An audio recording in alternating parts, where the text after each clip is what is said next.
دنیا کے 5 ایسے لینڈ لارڈ جو اپنی گورنمنٹ کے سامنے نہیں جھکے اور کسی بھی قیمت پر اپنا گھر بیچنے پر رضامند نہ ہوئے۔ اپنی ساری زندگی کی کمائی سے بنایا ہوا گھر ایک ہی جھٹکے میں کوئی کیسے بیچ سکتا ہے، اور وہ بھی تب جب گورنمنٹ یا کوئی بلڈر آپ سے زبردستی خریدنا چاہتا ہو۔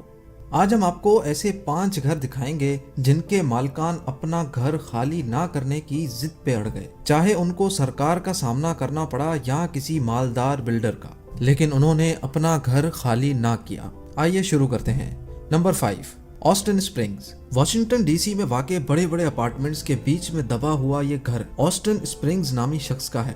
1980 میں جب اس جگہ پر بلڈنگز بننے کا آغاز ہوا تو کئی لینڈ لارڈز نے بلڈرز کو اپنی زمین یا گھر بیچ دیا، لیکن آسٹن اسپرنگز نے بیچنے سے صاف انکار کر دیا۔ آسٹن کا ماننا تھا کہ بلڈر اس کی جگہ کی صحیح قیمت نہیں لگا رہے۔ جب آسٹن کو اس کی منہ مانگی قیمت نہ ملی تو اس نے اس جگہ پر پیزا شاپ کھولنے کا پلان بنایا، لیکن ہوا کچھ یوں کہ آسٹن بینک کا قرضی ہو گیا اور اس کو اپنا یہ گھر آدھی قیمت پہ بیچنا پڑ گیا۔ آسٹن نے یہ گھر ایک بلڈر کو $7,50,000 میں بیچ دیا، جبکہ وہ $15,00,000 کی مانگ کر رہا تھا۔ Number 4، Yang. پہلی بار دیکھنے سے ایسا لگتا ہے کہ شاید یہاں پہ زلزلہ آیا ہے، لیکن اس 3 منزلہ عمارت کے مالک یانگ نے اس کو بیچنے سے صاف انکار کر دیا تھا۔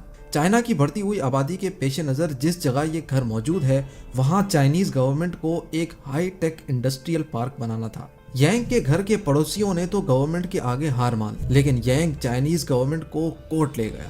سرکاری بلڈرز نے یانگ کے گھر کی پانی کی سپلائی، گیس اور بجلی کا کنیکشن تک کاٹ دیا۔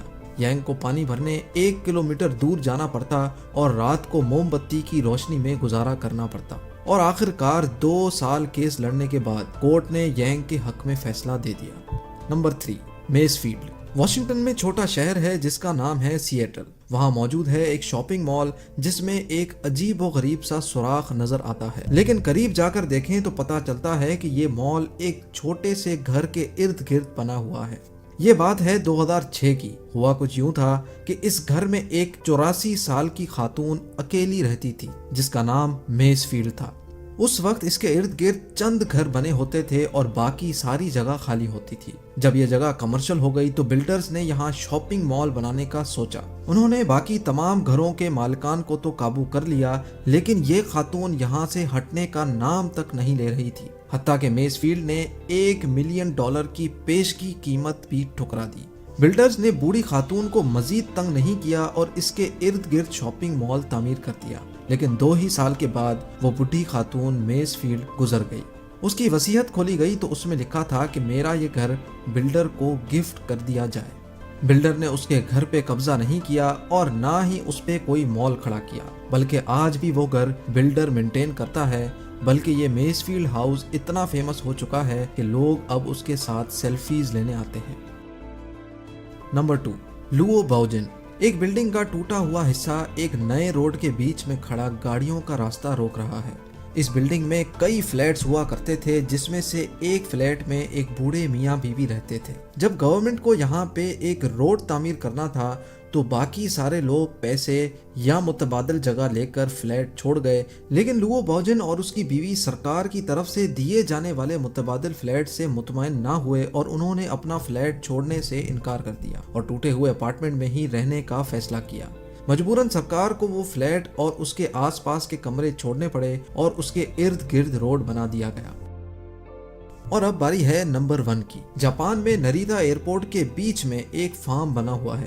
جب جاپنیز گورنمنٹ کو اس جگہ پر ایئرپورٹ تعمیر کرنا تھا تو وہاں موجود فارمرز نے اپنی زمین سرکار کو دینے سے صاف انکار کر دیا۔ کئی فارمرز آپس میں مل گئے اور کافی احتجاج بھی ہوا اور کورٹ میں لمبے لمبے کیسز بھی چلے۔ آخرکار فارمرز کے حق میں فیصلہ آ گیا اور سرکار کو مجبوراً ایئرپورٹ کا صرف ایک ہی رن وے بنانے کی اجازت ملی۔ فارمرز آج بھی وہاں ٹھیک ایئرپورٹ کے بیچ میں اپنے گھروں میں رہتے ہیں۔ ان کی گھر کی کھڑکی یا ان کے فارم پہ کھڑے ہو کے ایسا لگتا ہے کہ رن وے پہ کھڑے ہیں۔